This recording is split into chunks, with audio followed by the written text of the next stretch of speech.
ఇప్పుడు మీరు ఈ వీడియోలో చూస్తున్న స్వామివారి ఆలయం తంజావూరు బృహదీశ్వర స్వామివారి ఆలయం అంటండి.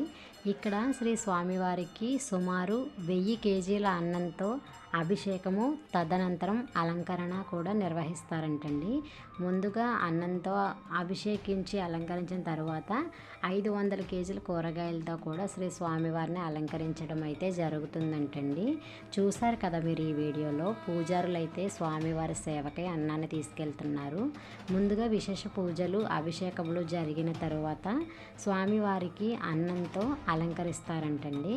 ఆ తర్వాత కూరగాయలను కూడా ఇలాగ దివ్యంగా మనోహరంగా అలంకరిస్తారంటండి.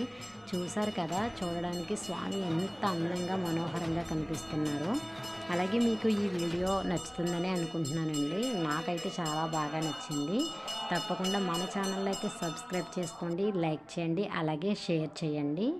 స్వామివారికి అలంకరణ తరువాత మంగళ నీరాజన సమర్పిస్తారు. సమర్పించిన తర్వాత భక్తుల సందర్శనార్థమై తెర తీస్తారంటండి. చూస్తున్నారు కదా ఎంతమంది భక్తులైతే స్వామివారిని దర్శించుకోవడానికి వచ్చారో. ఫ్రెండ్స్, వీడియోనైతే తప్పకుండా లైక్ చేయండి. బాయ్.